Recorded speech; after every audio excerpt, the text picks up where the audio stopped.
नमस्कार साथियों, money compounding channel पे आप लोग मैं स्वागत करता हूँ। दोस्तों, आज हम लोग बात करने वाले एसबीआई लमसम प्लान के बारे में। अगर आप 1 लाख रुपया निवेश करते हैं तो आपको करोड़पति कैसे इस स्कीम के द्वारा बनाया जाएगा, इस वीडियो में हम लोग जानेंगे। दोस्तों, 1 लाख काफ़ी पैसा होता है। अगर आप लंबे समय के लिए निवेश करते हैं तो आपको करोड़पति बनने से कोई नहीं रोक सकता है। अगर आप एसबीआई बैंक एफडी में कराते हैं, इस एफडी स्कीम में, तो आपको 6 से 7% ज़्यादा से ज़्यादा 8% से ज़्यादा आपको इंटरेस्ट रेट हर साल नहीं मिलने वाला है। मगर आप इस स्कीम में निवेश करते हैं तो आपको यहाँ पे देखिए, ये स्कीम का नाम है SBI infrastructure fund and growth. यहाँ पे 1 साल का जो रिटर्न दिया है 67% दिया है। 3 साल का रिटर्न है 34%। अब 5 साल का रिटर्न है 28%। 10 साल का रिटर्न है इसी स्कीम का 19.25%। दोस्तों, अगर आप इस स्कीम में निवेश करना चाहते हैं तो अपने बैंक यानी एसबीआई बैंक में जाके आप म्यूचुअल फंड मैनेजर से बात कर सकते हैं। और वहाँ पे कैसे इसकी प्रक्रिया है म्यूचुअल फंड खुलवाने का, आप उनसे पूछ के अपना म्यूचुअल फंड का जर्नी शुरू कर सकते हैं।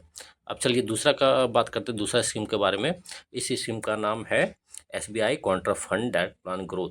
1 साल का रिटर्न है इस फंड का 48% है। 3 साल का रिटर्न है 30%। 5 साल का रिटर्न है 30.7%। और 10 साल का रिटर्न दिया है इस फंड ने 19.23%। अब बात करते हैं दोस्तों तीसरा फंड के बारे में। इस फंड का नाम है SBI blue chip direct plan growth. दोस्तों, 1 साल का रिटर्न दिया है इस फंड ने 27% दिया है। 3 साल का रिटर्न है 18%। 5 साल का रिटर्न दिया है इस फंड ने 18.45%। और 10 साल का रिटर्न है 15.90%। अब चौथा स्कीम के बारे में बात करते हैं, SBI long term equity fund direct plan growth. इस फंड का जो 1 साल का रिटर्न है 58% है। 3 साल का रिटर्न है 29%। लास्ट 5 साल का रिटर्न इस फंड ने दिया है 25%। और 10 साल का रिटर्न है 17.47%। दोस्तों, अब चलिए जानते हैं, अगर आप 1 लाख रुपया इस फंड में निवेश करते हैं तो आपको कितना पैसा मिलेगा।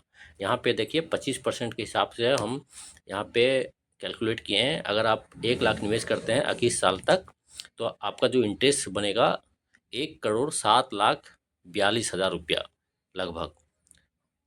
और अगर आप 22 साल के लिए 1 लाख रुपया आप छोड़ देते हैं तो आपको जो मिलेगा 22 साल के बाद 1,34,52,527 रुपया। अगर इसी तरह आप 25 साल के लिए निवेश करते हैं 1 लाख रुपया, तो आपको जो बनेगा यहाँ पे पैसा 2,64,59,000 सॉरी 69,780 रुपया।